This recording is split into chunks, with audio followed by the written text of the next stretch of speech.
Hora de falar do bicentenário da imigração alemã no Brasil. Dinamismo, muita força para o trabalho combinam, né, com as histórias dos imigrantes do Vale do Itajaí. Gente trabalhadora, né? A região não parou no tempo, né? Mesmo com todos os desafios, e sabemos de alguns. A gente vai acompanhar uma reportagem especial hoje que trata do desenvolvimento econômico de Blumenau. Isso lá nas primeiras décadas.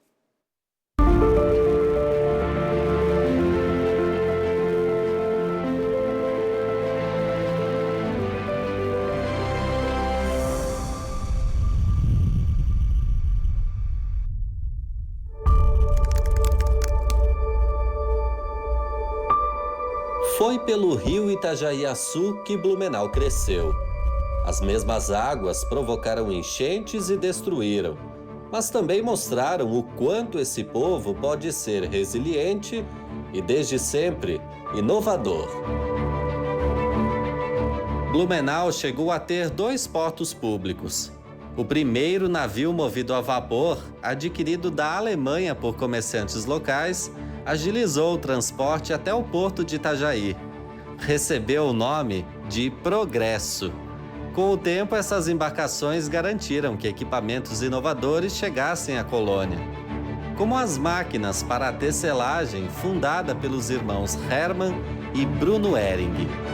Primeiro foi muito difícil, ele tentou fazer charuto, que não tinha nada a ver com a expertise da família, e não deu certo. A expertise da família sempre foi na área têxtil, e indo a Joinville, ele encontrou tear circular e um fuso para fazer fio. E ele comprou isso, trouxe para Blumenau e começou a fiar e a tecer.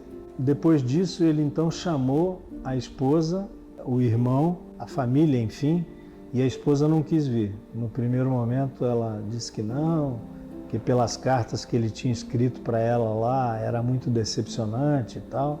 E aí veio o irmão dele e as 2 filhas mais velhas. Eles, numa casa, começaram então a tecer e a costurar e efetivamente a fazer produtos de malha para a colônia. À medida que crescia, a empresa cumpria um importante papel social. Construiu casas para os trabalhadores que formaram uma vila no entorno da fábrica e também creche para os filhos das costureiras. Após 20 anos da fundação, Blumenau contava com 6.000 pessoas. Tinha mais de 90 fábricas diversas e 27.000 cabeças de gado no campo. A imigração alemã estava consolidada. E agora era preciso da união para dar conta das demandas que cresciam no mesmo ritmo. Nasce em 1901 a Associação Empresarial de Blumenau. Os alemães, eles trazem no seu DNA uma força de trabalho muito intensa. Então, naquela época, há 122 anos, eles viram a necessidade de se unirem, esses empresários profissionais, para poder defender algumas bandeiras que eram muito fortes naquela época, como, por exemplo, a questão da infraestrutura. O associativismo impulsionou grandes obras, com alguns nomes lembrados por seus feitos. Para mim, eu destaco muito a figura de Pedro Cristiano Feddersen. Foi um comerciante que tinha 12 casas de comércios filiais em todo o grande vale de Itajaí, mas ele foi, assim, o homem que depositou toda a confiança no desenvolvimento de Blumenau e a seus próprios recursos financeiros ao fazer o contrato com banqueiros da Alemanha para dar início à construção da ferrovia. A construção da estrada de ferro foi impulsionada pelo desenvolvimento da colônia e pela necessidade de escoar a produção. A obra contou com o trabalho de inúmeros sobrenomes alemães. A usina do Salto também nasceu da cooperação de imigrantes, que sentiam a necessidade de ter energia para iluminar as ruas e casas, desenvolver a indústria e o comércio.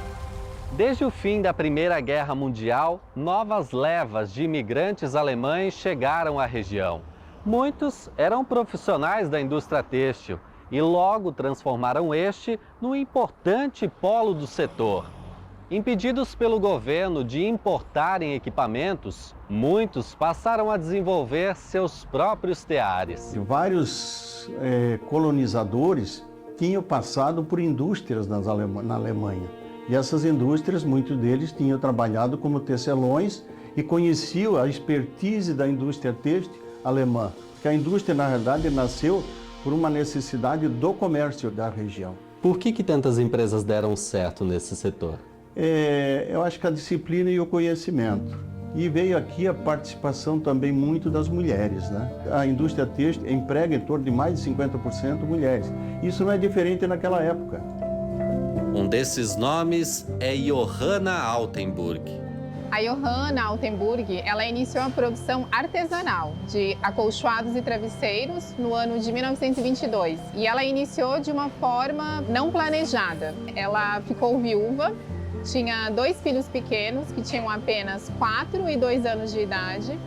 E aí, num galpão anexo à casa dela, ela reuniu instrumentos que ela já possuía, que era agulha, linha, tesoura, e passou a produzir de forma artesanal acolchoados e travesseiros. Os descendentes de Johanna mantiveram a tradição de produzir aquele que era considerado o melhor acolchoado do mundo. E a empresa se tornou uma das maiores fabricantes de travesseiros da América Latina. Esse legado, realmente, eu acho que foi uma base para começar a desenvolver. Nós, na época, nós não tínhamos nem 100 empregados. Hoje nós ultrapassamos já os 2.000 empregados nas diversas unidades. E lógico que houve toda uma evolução tecnológica com a aquisição de equipamentos e assim por diante, né? Durante a Grande Depressão e a Segunda Guerra Mundial, o Brasil declarou guerra à Alemanha e a cidade enfrentou tensão e incerteza. A união e a perseverança foram fundamentais. Hermann Blumenau, o homem que transformou uma pequena colônia agrícola em um próspero centro industrial e urbano, voltou para a Alemanha em 1884. A sua herança e impacto continuam a refletir até hoje. Mas isso detalharemos em outro episódio.